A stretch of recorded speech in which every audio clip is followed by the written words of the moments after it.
Dans l'histoire du diocèse de Moulins, eh ben, il y a des évêques, des curés, et il y a aussi des femmes. Alors, je vais vous parler de 3 femmes qui sont importantes pour l'histoire du diocèse. On va commencer par la plus ancienne, hein.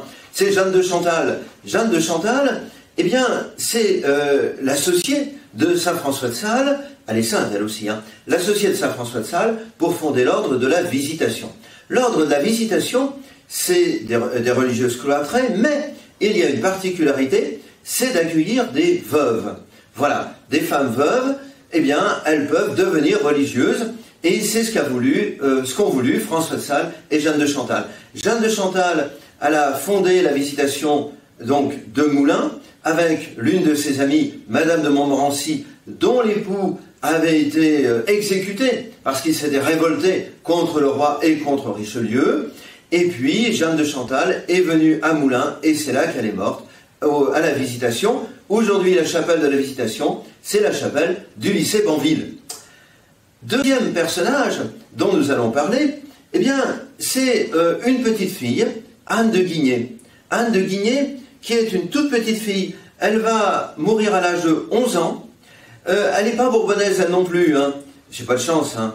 On n'a pas de Bourbonnais qui sont devenus saints. Aïe, aïe, aïe. Anne, elle n'est pas encore reconnue, hein, comme sainte. Mais c'est une petite fille qui venait en vacances en Bourbonnais au château du Réré, à côté, sur la commune d'Aubigny. Vous voyez, tout au nord, hein, du département. Le Réré d'Aubigny.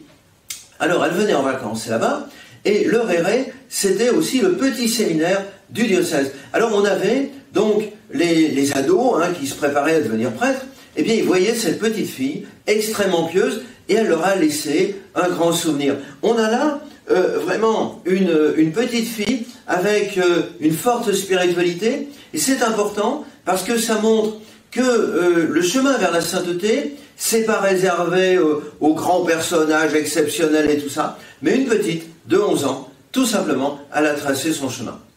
Troisième personnage, alors c'est à Moulins, et c'est à l'époque de la Deuxième Guerre mondiale, Jeannette Neury. Jeannette Neury, vous savez, elle n'est pas connue, elle est tellement pas connue, eh ben, qu'on n'en a même pas de photo. Jeannette Neury, c'était une ouvrière qui travaillait à Moulins, et c'est elle qui a fondé à Moulins ce qu'on appelle la JOCEF, la Jeunesse ouvrière chrétienne féminine. Voilà. Alors, c'est vraiment la militante, c'est-à-dire que elle travaille évidemment, hein, elle est employée dans un magasin à Moulins, elle fait la comptabilité, voilà, elle travaille, mais aussi, eh bien, elle va former des groupes de JOCEF un peu partout dans le département, surtout dans la vallée de l'Allier, de Moulins, Varennes-sur-Allier, etc. Et pendant la guerre, eh ben, il y a énormément de privations, surtout que Moulins est occupé par les troupes allemandes. Donc, vous savez, pour se nourrir, il fallait des tickets, hein, d'alimentation, et avec ça, on n'avait pas un gros beefsteak, hein. Eh bien, elle va se débrouiller pour que des familles ouvrières de Moulins, qui avaient des petits-enfants qu'il fallait nourrir, eh bien, elle avait des amis à la campagne, et de temps en temps, elle arrivait justement à rapporter de la campagne des colis, des lapins, etc., pour les nourrir. Voilà, donc on a là la figure de quelqu'un d'extrêmement dévoué, qui se donne absolument sans compter, et qui mourra d'ailleurs très jeune, guère plus de à peine 25 ans. Voilà, 3 belles figures qui ont illustré l'histoire du diocèse de Moulins.